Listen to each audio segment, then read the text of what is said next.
have something you want, something you need, something that you want more than anything else in the entire world. Perhaps it's the most important thing you've ever wanted in your entire life.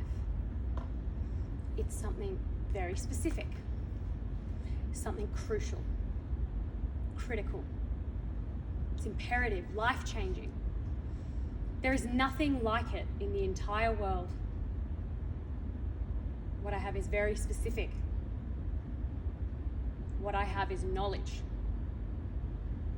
And what that knowledge gives me is a certain power.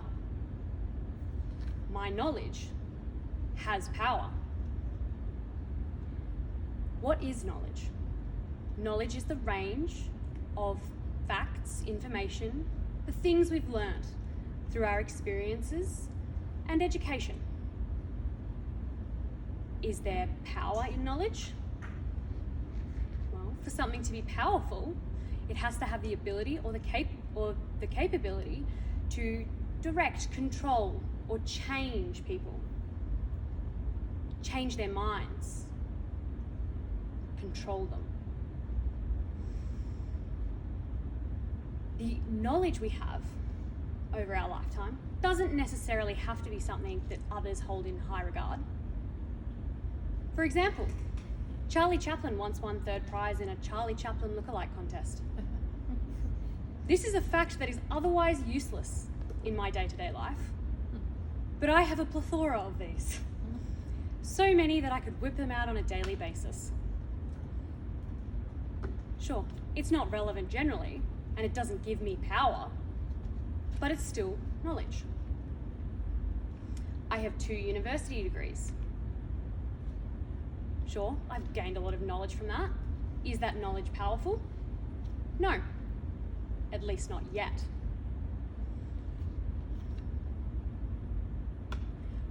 I do, however, have a very powerful knowledge base on particular subjects.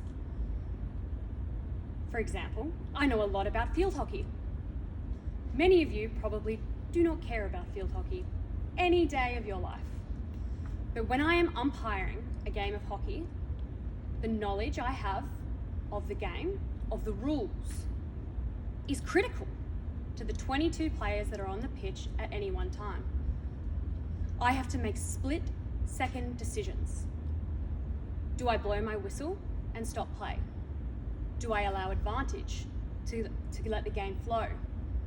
The knowledge I have of the very, very niche, very obscure, very technical rules that others, even high-level players, don't know, is important. My ability to make decisions using that knowledge in the middle of a game has real, tangible power. When I hold a whistle in my hand, I am in control of that pitch. I wield the power. Again, half of you, or if not most of you, probably have no interest or care of the power I have.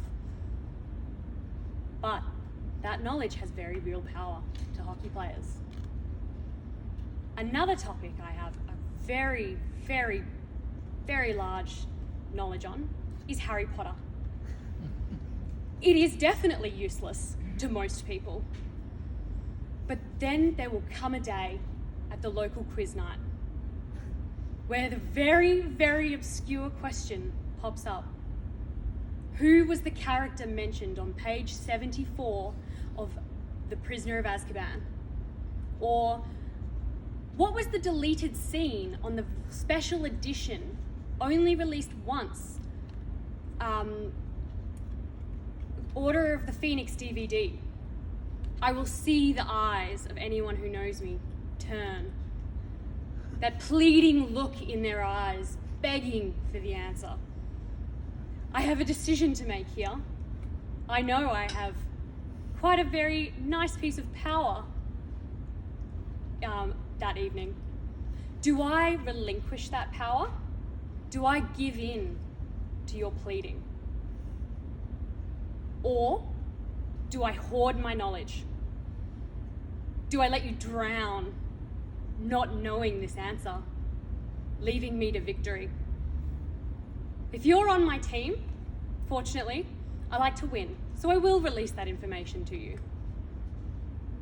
But why should I have benefited everyone else when all I've endured is ridicule for my deep, deep love for this topic?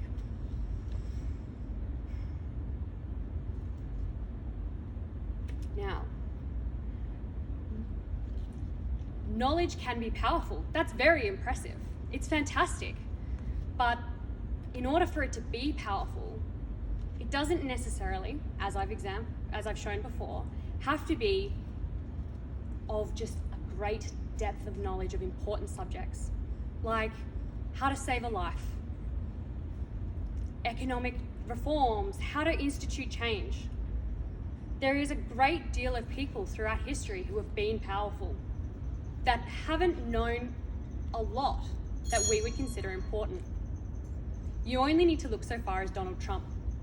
He knows a lot about making money, running a business, but nothing about running a country. What he knows is how to influence people, how to control them, how to incite a riot and call people to action. His ability, his knowledge base is not how to run a country effectively and negotiate a global pandemic. It is nothing we see as being extremely useful for a world leader. It is purely how to get people to follow him. He's convinced a nation that the news is fake, that you can inject yourself with different bleachers to get rid of a virus. Despite his ignorance, his ability is powerful. His knowledge and ability is powerful.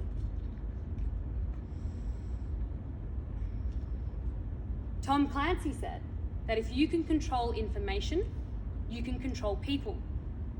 If you are holding information for yourself or purposely misleading them or misguiding them on what's available, you have a powerful tool at your disposal.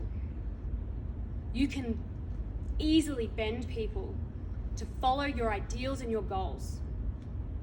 It is only a short leap to tip humanity over the edge.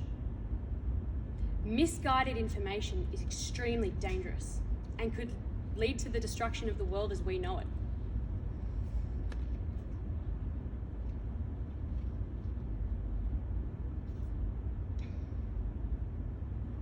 If we allow ignorant things to continue throughout the world, if we are willfully ignorant to the information we are provided with, we are in danger. As Mark Twain said, it ain't what you know that will get you in trouble. It's what you don't know for sure that just isn't so, which I got very wrong. So my knowledge of Mark Twain is clearly terrible. Thank you.